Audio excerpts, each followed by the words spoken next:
সুপ্রভাত বন্ধুরা, তোমরা সবাই কেমন আছো? আশা করি ভালো আছো। তো এখন বাজে 8:30 আর এখন থেকে আমি আমার ব্লগটা স্টার্ট করলাম। তো সবাই সঙ্গে থেকো, সাথে দেখো। আশা করি তোমাদের ব্লগটা ভালো লাগবে, আর ভালো লাগলে অবশ্যই লাইক করবে। দেখো তো 8:30 বাজে, উঠেছি তোমার 8টার সময়। উঠে ছেলেকে রেডি করিয়ে ও একটু ভালো মোডে আছে, তো ও খেলছে আর আমি চলে এসেছি একটু এই ঘরে মাথাটা আঁচড়াতে। না হলে না আর সারাদিনে একটুও সময় পাই না। ওকে নিয়ে থাকতে থাকতে আর ওর কাজের ফাঁকে ফাঁকে কাজ করে আর নিজের জন্য একটুও সময় দিতেই পারি না। মাঝে মাঝে মাথাই আসছে না। সবাই তোমরা শুনলে হয়তো হাসবে যে কী এমন করে, কিন্তু ও খুবই আর ওকে নিয়ে থাকতে থাকতে আমি সত্যিই সময় পাই না। বলতে পারো যে কি এত কাজের চাপ, কিন্তু এত কাজের চাপ না হলেও ওকে সারাদিন রাখতে রাখতে আর নিজের জন্য কিছু করতে ইচ্ছে করে না। এই দেখো 2 দিন ধরে জামা কাপড় রয়েছে, ভাঁজও করতে পারছি না। আর 2 দিন ধরে এত বায়না করছে তোমার ছেলেটা। ও একদম শুয়ে থাকতে চায় না, শুধু ঘুরে বেড়াবে। ওকে নিয়ে শুধু ঘুরে বেড়াও, আর শুয়ে থাকবে না, শুধু ঘাড়ে করে সোজা করে ঘুরে বেড়াও। এদিকে ঘাড় ভালো করে শক্তও হয়নি, কিন্তু তাও তোমার ও সোজা হয়ে থাকবে। আর মার চা হয়েছে, মা বারবারই বলছে চাটা খেয়ে নাও।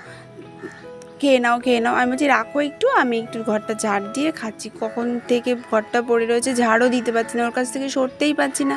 তো ঘরটা ঝাড় দিয়ে এই যে চাটা খেয়ে নিলাম, আর একটু টুক করে এই মুখটা ধুয়ে মাথাটা আঁচড়ে নিলাম। তো এখন ওকে তোমাদের দেখাচ্ছি, ও খেলা করছে। আজকে সকালবেলা তো ভালোই রয়েছে, দেখলাম মুডটা ভালো রয়েছে। তো তারপরে ওকে আজকে মালিশ করে দেবো তেলটা। আর মা তোমার রান্না করছে, আজকে তোমার ওলের ডাঁটা রান্না হচ্ছে আমাদের, আর আজকে শুঁটকি মাছ রান্না হচ্ছে। খেতে চেয়েছিলাম, তো এই দেখো রান্না হয়ে গেছে।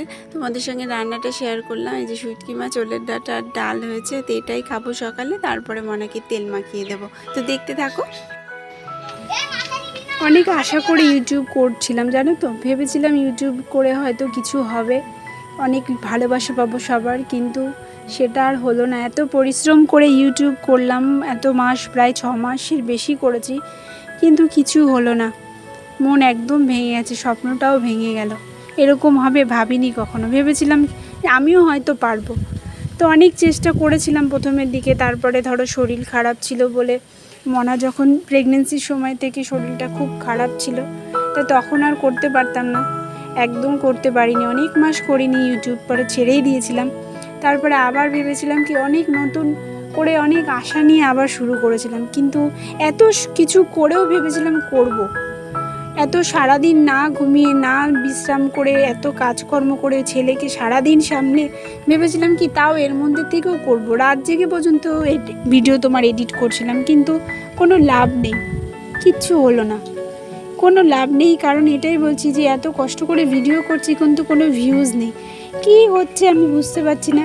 এর থেকেও খারাপ ভিডিও করে অনেকের ভিডিওতে তো ভিউজ হচ্ছে, কিন্তু কেন আমাদের ভিডিওতে ভিউজ হয় না বুঝতে পারি না। যাই হোক, কত অন্যরকম ভিডিও, তাও মানুষ লাখ লাখ মানুষের ভিউজ হয়, তো আমাদের ভালো ভিডিওতেও কেন ভিউজ হয় না? আর ওরকমভাবে ভিডিও আমরা করতেও পারবো না, এর জন্য হয়তো লাখ লাখ ভিউজ হবেও না। তো লাখ লাখ ভিউজ না হোক, আশাটাই ভেঙে গেল। ইচ্ছে ছিল ইউটিউবটা নিয়ে হয়তো এগিয়ে যাব, কিন্তু হলো না। যে ধৈর্য ধরার আমার আর ধৈর্যই কুলাচ্ছে না। এত কষ্ট করে যেটুকু করলাম, কিন্তু আমার আর হচ্ছে না। আমি আর ধৈর্য রাখতে পারছি না, ধৈর্য হারা হয়ে গেলাম। তো এটাই হয়তো আমার লাস্ট ভিডিও, আর হয়তো করা হবে না। এই ভিডিওটাই লাস্ট আমি দেখব যে কী রেসপন্স আসে। তারপর থেকে হয়তো আর তোমাদের সঙ্গে ব্লগ শেয়ার করা হবে না। এই পর্যন্তই। অনেক কথা বলে ফেললাম, মনের কষ্টে বলে ফেললাম। তো দেখো আমার কাজকর্ম প্রায় হয়ে গেল। এই যে কাপড় কাচা হয়ে গেছে, মেলে দিলাম।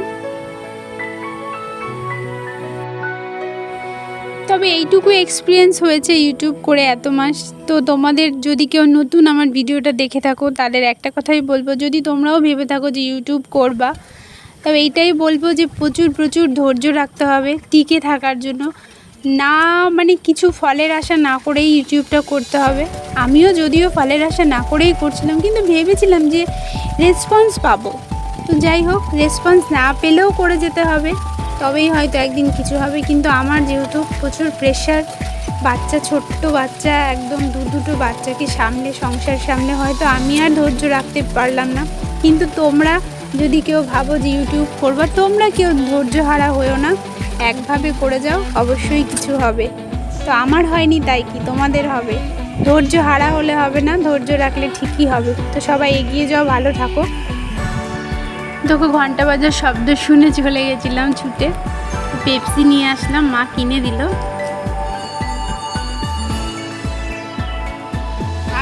পেপসি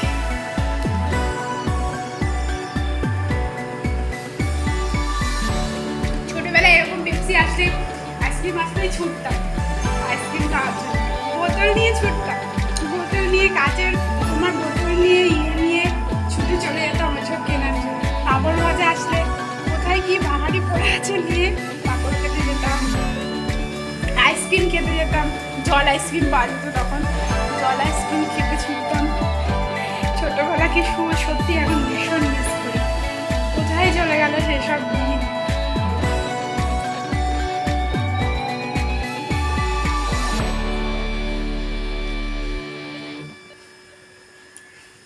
তোমরাও নিশ্চয়ই এরকম খেয়েছো।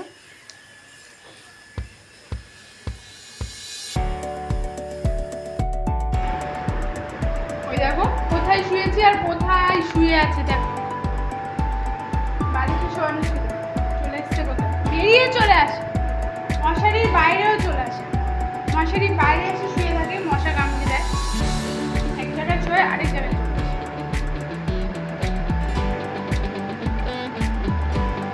কি ঘুম পাড়িয়ে আমি বাসন মেজে আসলাম, ঘরটা ইয়ে করলাম, ঘর মুছলাম, এখন ওঠেনি, দৌড়ে যাবো স্নান করতে। চলো স্নান করে আসি।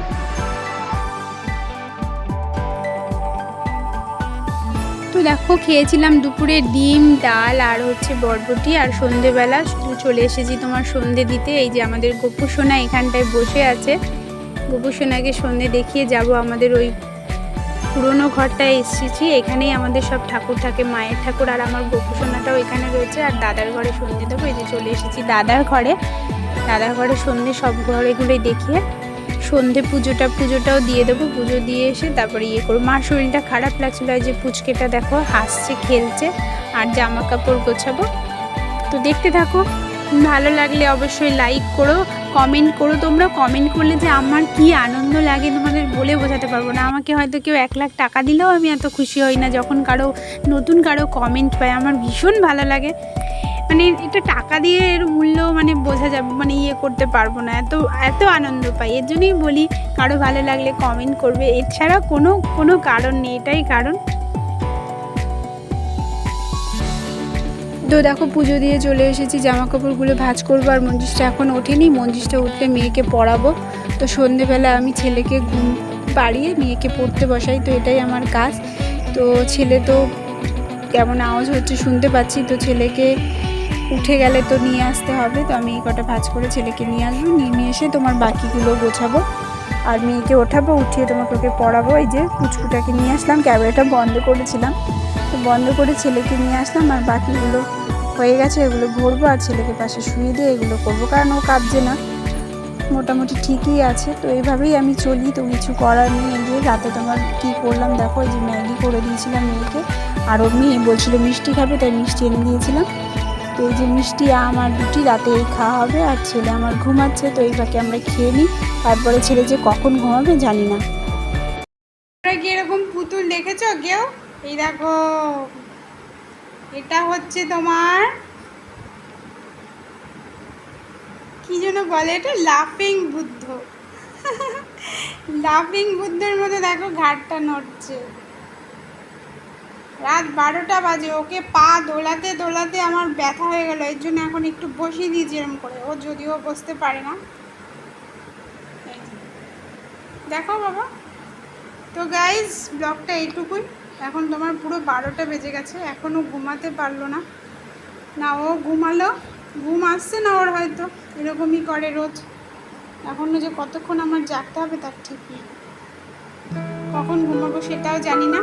তো ব্লগটা তাহলে আজকে এখানেই শেষ করছি, সবাই ভালো থেকো, আর ব্লগটা ভালো লাগলে অবশ্যই লাইক কমেন্ট করবে, আর নতুন কোনো ফ্রেন্ড থাকলে সাবস্ক্রাইব করে দেবে। তো চলো টাটা, গুড নাইট, আবার দেখা হবে অন্য একটি ব্লগে। সবাই ভালো থেকো, সুস্থ থাকো, এই কামনাই করি।